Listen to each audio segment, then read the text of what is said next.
Buenas noches, buenas tardes, amados hermanos. Bienvenidos a este tiempo de reflexión que he llamado Lunes de Reflexión. Este es el mensaje que normalmente damos los domingos. Este domingo no pudimos hacerlo, pero no queremos dejarlo para el próximo domingo. Y la flexibilidad que tenemos en este ministerio es que podemos hacerlo en cualquier día, cualquier momento, porque no hay día en que no podamos compartir la palabra de Dios, no hay día en que no podamos honrar y cumplir con lo que Dios nos ha dado, la asignación que Dios nos ha dado de compartir, de enseñar, de predicar su palabra. Vamos, como siempre hacemos todos los domingos y los jueves, a comenzar en oración. Padre, te damos gracias, te damos gracias por tu bondad, por tu amor, por tu misericordia. Como dice tu palabra, Señor, que tú eres nuestro sustentador, tú eres nuestro proveedor, Padre amado. Por lo tanto, no debemos temer, Señor, ni fatigarnos. Te damos las gracias, Padre amado, por esta semana que está comenzando, y te damos las gracias, Padre amado, por tu preciosa palabra, que es lámpara a nuestros pies y lumbrera a nuestro camino. Te pedimos que en esta preciosa tarde seas tú hablándonos, Señor, seas tú abriendo nuestro entendimiento para que esta palabra cobre vida en nuestra vida y transforme, Señor, nuestra mente. Te lo pedimos en el nombre de Jesús. Amén. Hoy vamos a hablar de un tema muy importante y muy interesante que he titulado El aguijón que Dios no quitó. El aguijón que Dios no quitó. Y si Dios no lo quitó fue porque alguien pidió que se lo quitara. Y después de haber pedido un tiempo, se dio cuenta que Dios dijo, no te lo voy a quitar. Vayamos a 2 Corintios capítulo 12, versículos 1 al 9. 2 Corintios capítulo 12, versículos 1 al 9. Dele like a este video y compártalo, amado, para que pueda ser de bendición a muchas personas. Segunda carta del apóstol Pablo a la iglesia de Corinto, en el capítulo 12, versículo 1 al 9, lee de la siguiente manera: ciertamente no me conviene gloriarme, pero vendré a las visiones y a las revelaciones del Señor. Conozco un hombre en Cristo que hace 14 años, si en el cuerpo no lo sé, si fuera del cuerpo no lo sé, Dios lo sabe, fue arrebatado hasta el tercer cielo. Y conozco al tal hombre, si en el cuerpo o fuera del cuerpo no lo sé, Dios lo sabe, que fue arrebatado al paraíso, donde oyó palabras inefables que no les he dado al hombre expresar. De tal hombre me gloriaré, pero de mí mismo en nada me gloriaré, sino en mis debilidades. Sin embargo, si quisiera gloriarme, no sería insensato, porque diría la verdad, pero lo dejo para que nadie piense de mí más de lo que en mí ve u oye de mí, y para que la grandeza de las revelaciones no me exaltase desmedidamente, me fue dado un aguijón en mi carne, un mensajero de Satanás que me abofetea para que no me enaltezca sobremanera, respecto al cual 3 veces he rogado al Señor que lo quita de mí, y me ha dicho, bástate mi gracia, porque mi poder se perfecciona en la debilidad. Fíjese que Pablo en 3 ocasiones le pide a Dios que le quite ese aguijón. 3 veces. ¿Cuántas veces o cuán largo fue el tiempo? No lo sé. Pablo no lo dice. Tampoco explica en qué consistía aquel aguijón. Pero le pidió a Dios 3 veces en oración. Y la contestación de Dios fue clara. En el versículo 9 dice que Dios le contestó, bástate mi gracia. O sea, que mi gracia te sea suficiente. O confórmate con mi gracia. Porque mi poder se perfecciona en la debilidad. Y esto es un versículo que puede confundir a muchas personas. Porque podrían pensar, adiós, el poder de Dios no es perfecto. Entonces, se pueden confundir. ¿Por qué se puede confundir? porque Dios es perfecto en toda su plenitud. Eso es lo que hemos estado enseñando y predicado por años. Entonces, o la persona malinterpreta lo que verdaderamente Pablo quiso decir, o tiene un mal entendimiento del significado de la palabra perfección. Y en esta preciosa tarde vamos a ver qué fue lo que Pablo le quiso lo que Dios le quiso decir a Pablo, y qué aprendemos, qué nos enseña, qué principios podemos ver en este versículo y en todo el contexto de la Escritura en la cual se encuentra. El versículo 9 del capítulo 12, 2 de Corintios, dice que Dios le dijo a Pablo: bástate mi gracia, porque mi poder se perfecciona en la debilidad. Y a primera vista esto presenta un problema, porque como ya dije, Dios ya es perfecto. Y si Dios es ya perfecto, su poder tiene que ser perfecto. Entonces, ¿cómo su poder puede perfeccionarse si ya es perfecto? Y la clave está en entender lo que significa la palabra perfeccionar o perfecciona en el idioma original, que es el griego, y en el contexto de Pablo. De manera que no implica que el poder de Dios sea imperfecto. No hay manera de que verdaderamente podamos ni siquiera dejar cruzar por nuestra mente ese flash, una idea que nos diga: ¿será el poder de Dios imperfecto? Porque no lo es. La Biblia enseña consistentemente que Dios es absolutamente perfecto. Es perfecto en toda su plenitud. Su poder es perfecto, su sabiduría es perfecta, su carácter es perfecto, su obra es perfecta, su bondad es perfecta, su misericordia es perfecta, su justicia es perfecta y su gracia es perfecta. Dios es perfecto en toda su plenitud. Por eso el versículo no significa que el poder de Dios era imperfecto y que necesitaba mejorarse. Eso sería contrario a todo lo que la Biblia nos enseña sobre Dios. Entonces, ¿qué es lo que significa se perfecciona? ¿Qué fue lo que verdaderamente Dios le quiso decir a Pablo cuando dijo: mi poder se perfecciona en la debilidad?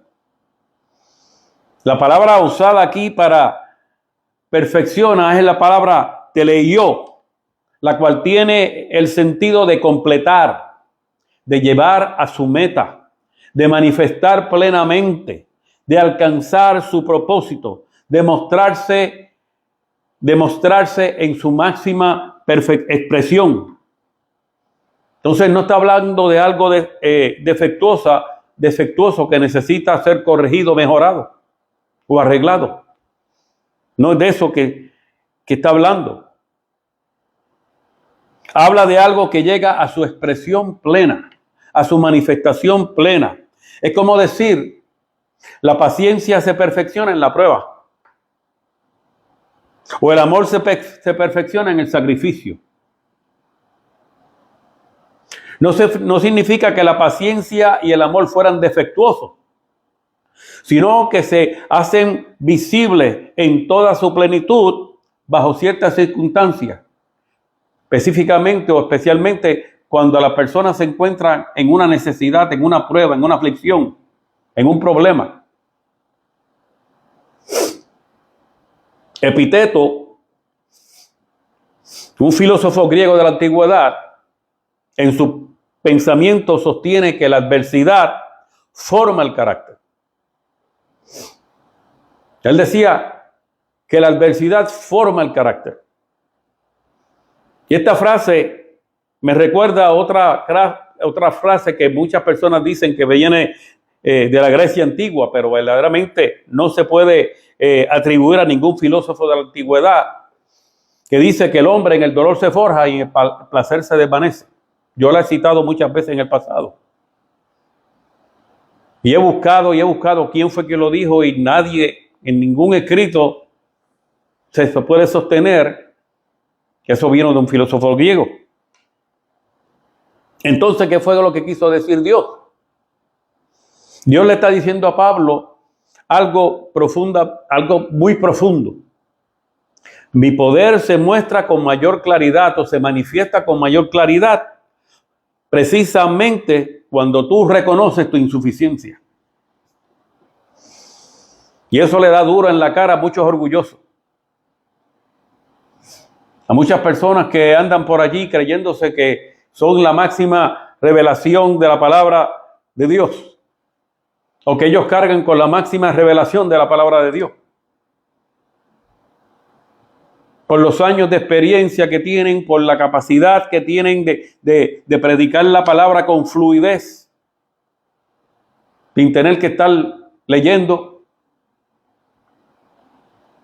Y eso no quiere decir que todos son así. Yo conozco gente humilde que ni siquiera se saben la Biblia de memoria y se paran en un altar, no tienen notas ni nada, y fluyen y fluyen y fluyen, y son la gente más humilde del mundo. Mi poder se muestra con mayor claridad, dice Dios, precisamente cuando tú reconoces tu insuficiencia. Eso fue lo que le quiso decir a Pablo.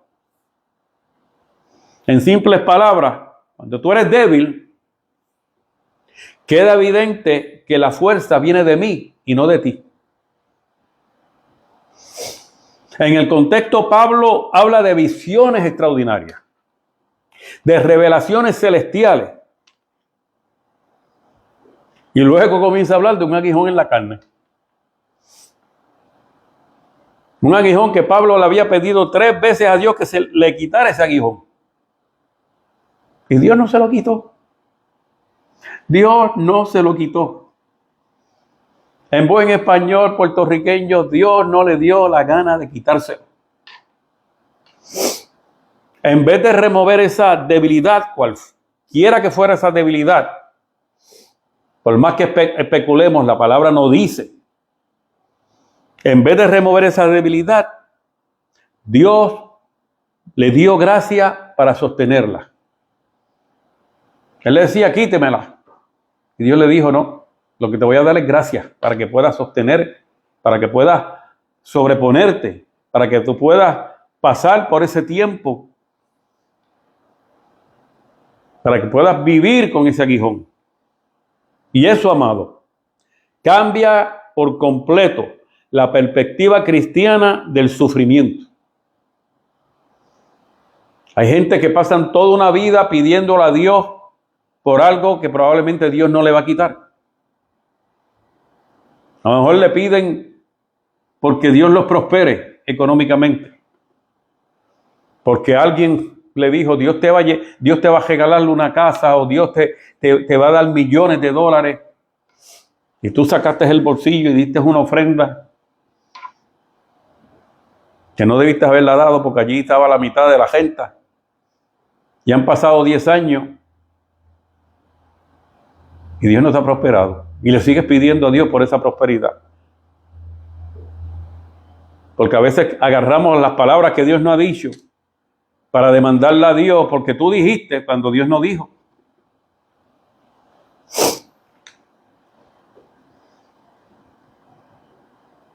Dios le dio gracia para sostenerla y eso cambia por completo la perspectiva, o sea, cómo nosotros vemos el sufrimiento desde el punto de vista bíblico. ¿Por qué lo cambia? Porque el aguijón, amado, tenía un propósito espiritual. Fíjese que Dios mismo le dijo a Pablo el propósito. ¿Qué fue lo que le dijo? Para que no me exaltase desmedidamente. O sea que Dios le dijo, tengo que dejarte ese aguijón. Porque si no se te va a subir a la cabeza el hecho de que te llevé al tercer cielo, te llevé al paraíso, te he mostrado una gran cantidad de misterios, de revelaciones, de visiones. Y te vas a poner como el pavo real de la NBC. Entonces, para evitar eso, porque te amo tanto, Confórmate con mi gracia. Porque de otra manera te vas a exaltar desmedidamente. De manera que el peligro de Pablo no era la debilidad. El peligro de Pablo era el orgullo espiritual. ¿Por qué? Porque aquellas poderosas y profundas revelaciones extraordinarias que Dios le mostraba, pudo haberlo llevado a depender de sí mismo, a creerse la última Coca-Cola del desierto, a creerse la cuarta persona de la Trinidad, a creerse un súper mega poderoso apóstol de apóstoles. Gloria a Dios que eso no existe hoy en día. Perdonen mi sarcasmo, amado. Pero que tenga oídos para oír, que escuche, como Jesús le dijo a sus discípulos y a aquellos que le escucharon en muchas ocasiones. El que tenga oídos para escuchar, que escuche. Entonces, ¿qué sucede? Que Dios permite una debilidad continua para mantenerlo dependiente de la gracia, para que se mantuviera humilde. Y esto es muy poderoso, amado. Y es que hay momentos en nuestra vida en la que Dios a veces preserva nuestra debilidad. O sea, permite que pasemos las circunstancias que estamos pasando, sea una enfermedad, sea una condición económica, que tenemos que vivir de cheque a cheque, o tenemos que vivir en una casita chiquitita cuando queremos una grandota, cuando tenemos que guiar por años y años un carrito, cuando lo que queremos es un carro del año.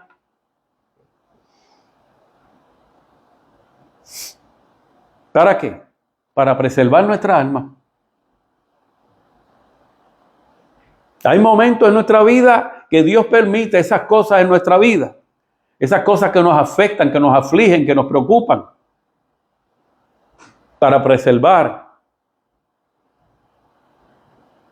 nuestra alma.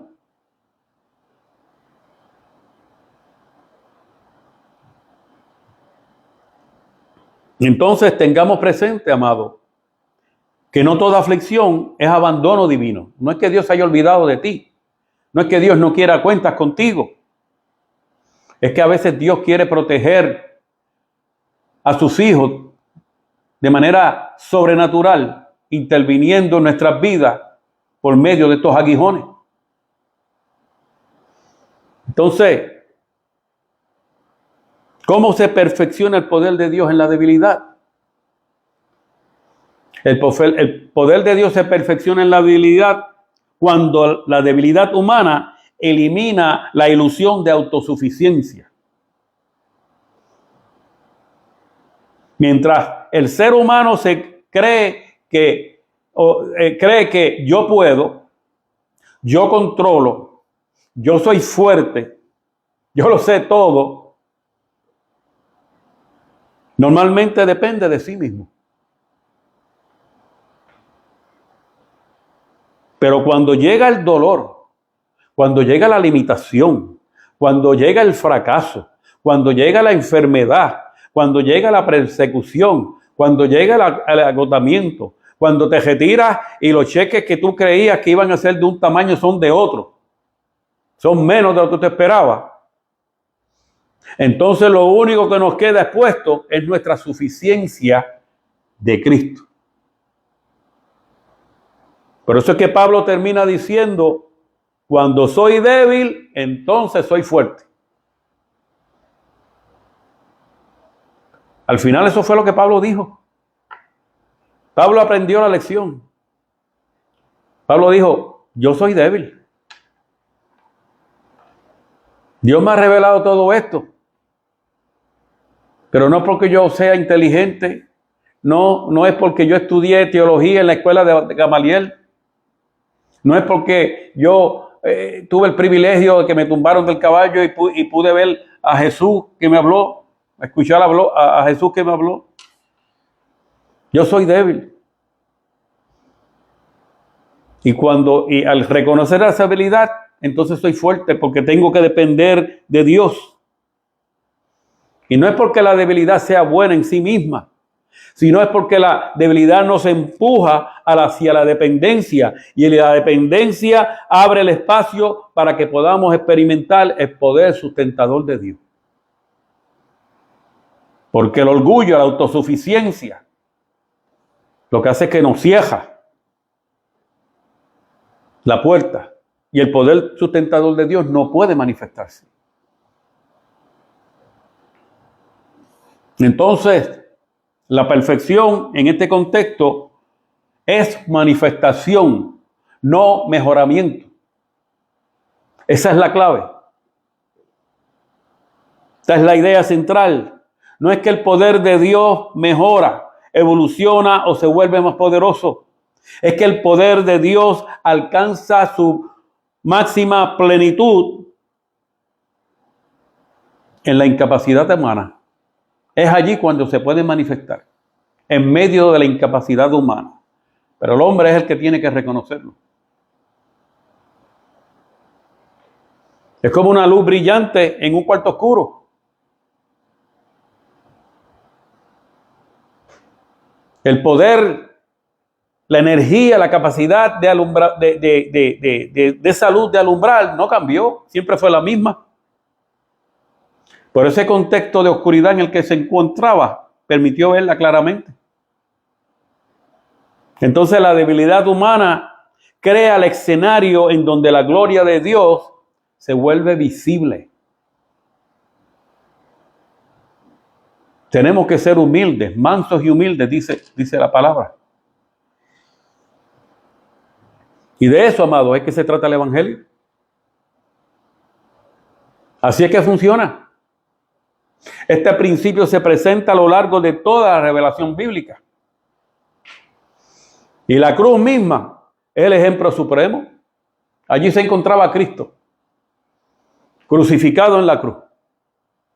A los ojos de los hombres parecía debilidad, tanto que sanó y no se pudo salvar a sí mismo. Ante los ojos de los hombres, Cristo había sido derrotado.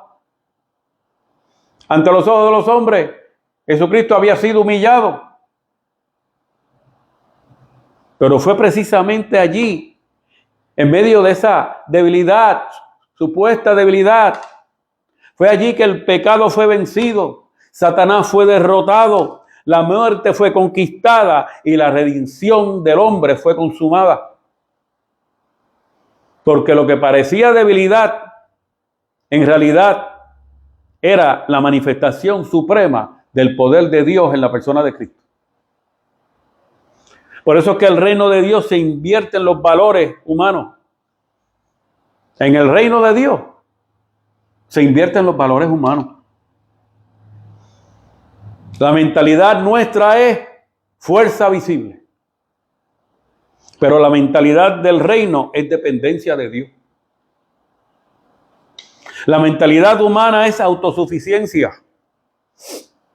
Pero la mentalidad del reino es gracia. La mentalidad del mundo es orgullo. Pero la mentalidad del reino es humildad. Y la mentalidad humana es exaltación propia. Pero la mentalidad del reino es la gloria de Cristo. Entonces, para terminar, quiero rápidamente presentarles 4 principios que nos enseña 2 Corintios, capítulo 12, versículos 1 al 9. Primer principio es que la gracia de Dios es suficiente. Eso está claro allí. La gracia de Dios es suficiente. No necesitamos riqueza, no necesitamos tener una salud excelente, aunque somos responsables de cuidar nuestro cuerpo porque es templo del Espíritu Santo. No debemos ser personas conformistas, debemos buscar lo mejor, pero no depender de ello, sino de la gracia de Dios. Por eso es que Dios le dijo a Pablo, bástate mi gracia, porque Dios no siempre promete quitar el problema, ni sanarnos inmediatamente, ni mucho menos remover el dolor, ni la necesidad. Pero sí promete sostener, fortalecer, acompañar y preservar. Segundo principio, que la debilidad no cancela el propósito de Dios. Muchos creen que Dios solamente puede usarme si soy fuerte, si soy inteligente, si he ido a la universidad o al instituto o al seminario. Pero Pablo aprendió exactamente todo lo contrario. Porque Dios usa muchas veces más al quebrantado, al humilde, al dependiente y aquel que está consciente de su necesidad y debilidad. Usó a Pedro, usó a Marco. No podrá usarnos a nosotros. Principio número 3, que la autosuficiencia es enemiga de la vida espiritual. La autosuficiencia es enemiga de la vida espiritual. El mayor peligro espiritual no es sentirse débil, es sentirse autosuficiente. Porque la autosuficiencia nos despoja de nuestra dependencia de Cristo, de nuestra dependencia de Dios y de nuestra dependencia del Espíritu Santo. Y por último, número 4, que el sufrimiento puede tener un propósito redentor. No todo sufrimiento es castigo. Hay personas que piensan, esto me está pasando porque hice esto, hice aquello, Dios me está cayendo a palo, me ha castigado, me ha desechado. Muchas veces es el medio por el cual Dios forma nuestro carácter, nos lleva a la humildad, profundiza nuestra fe, destruye nuestro orgullo y nos revela la gracia de Dios. De otra manera, no lo hubiéramos descubierto. Entonces la gran lección de Pablo fue que Pablo pasó de decir, quítame esto de mí, a decir, me gloriaré más bien en mis debilidades. Y eso no es masoquismo espiritual. Eso es entendimiento y madurez espiritual. Fue el aguijón que Dios no quitó. Y yo te pregunto en esta tarde, ¿cuál será el suyo? Porque precisamente a eso es que Dios quiere llevarnos. A que nos preguntemos, ¿cuál es mi aguijón? ¿Qué es lo que yo le he estado pidiendo a Dios por años y por años y por años? Y Dios no me lo da. ¿Por qué?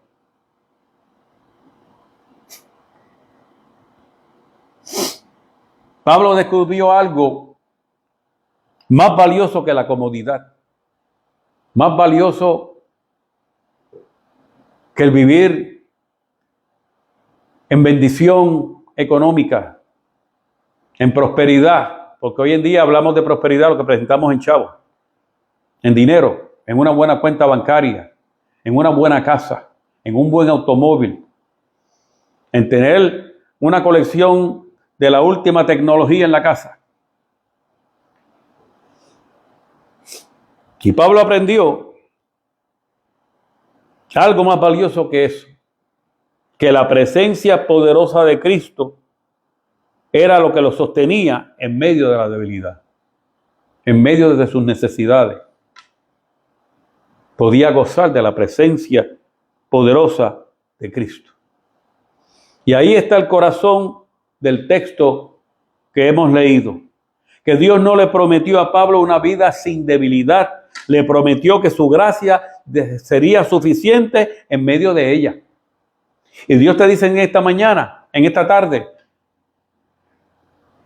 no pienses que yo voy a estar toda tu vida dándote todo lo que me pides. Porque hay cosas que jamás te voy a poder dar. No porque no te las merezcas o porque hayas sido malo, sino porque mi gracia es suficiente. Entonces muchos especulan cuál fue el aguijón de Pablo, pero la palabra no lo identifica. Y yo me pregunto, ¿por qué Pablo nunca lo identificó? El versículo 7 dice, me fue dado un aguijón en mi carne, pero no lo identifica. Porque el enfoque no era el aguijón, amado. El enfoque de Pablo era la suficiencia de la gracia de Dios. Porque el peligro está en que la gente se obsesione con la enfermedad, con la demonología, con síntomas, con especulación psicológica y pierde el centro del mensaje.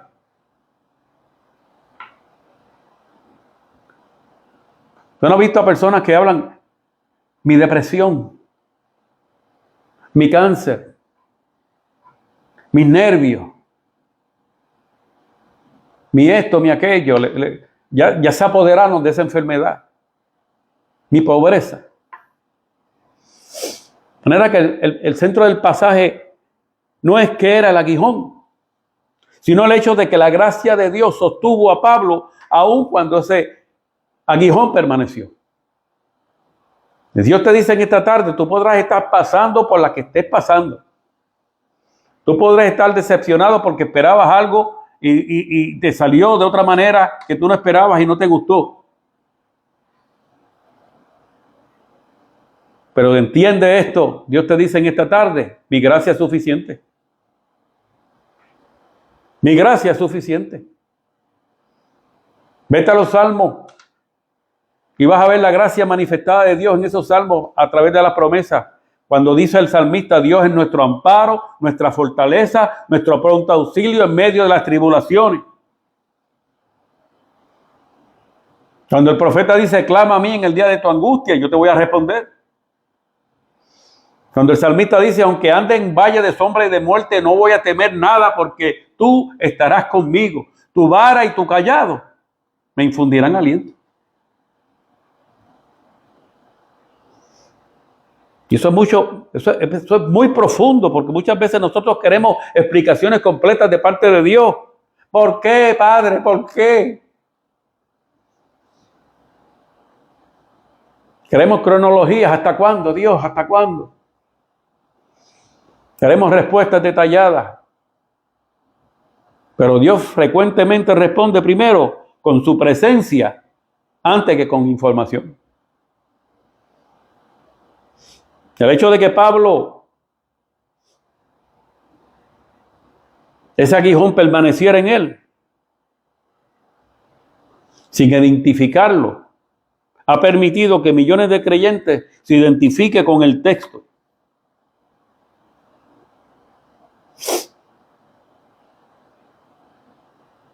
Enfermedad, depresión, persecución, pérdida, debilidad, ansiedad, rechazo, limitaciones, luchas persistentes.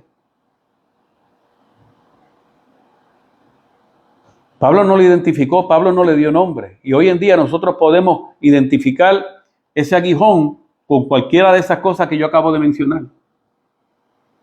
Fácilmente tú que me estás escuchando en esta tarde, una enfermedad puede ser tu aguijón. Una depresión que estés pasando puede ser tu aguijón. Una persecución, una pérdida, una debilidad, una ansiedad, rechazo de parte de personas o familiares o a un ministro, limitaciones, luchas persistentes, pueden ser tu aguijón. De modo que todos podemos escuchar la misma verdad. Mi gracia es suficiente para ti, te dice el Señor en esta tarde. A lo mejor Dios te está diciendo, no me pidas más por eso. Descansa en mí, descansa en mi gracia, porque mi gracia es suficiente. Y quizás esa universalidad se habría perdido. O sea, si Pablo da un diagnóstico exacto de cuál era el aguijón, a lo mejor hoy nosotros no pudiéramos hacer nuestro ese versículo y darle nombre a nuestro aguijón. Y Dios te pregunta una vez más, para que tú puedas identificar cuál será tu aguijón. ¿Cuál será tu aguijón? Te dice Dios en esta tarde. Él lo sabe, pero ¿lo sabes tú? Entonces, entienda y recuerde que su gracia es suficiente para usted. Eso te está diciendo Dios en esta tarde. Dios te guarde, Dios te bendiga, Dios haga resplandecer su rostro sobre ti, ponga en sí tu paz, te revele cuál es tu aguijón. Este es el pastor Ángel Luis Rivera de Cristo Rey International Ministries. Nos vemos el domingo a las 9 de la mañana por Facebook Live y YouTube. Comparte este video, dale like. Bendiciones, amados.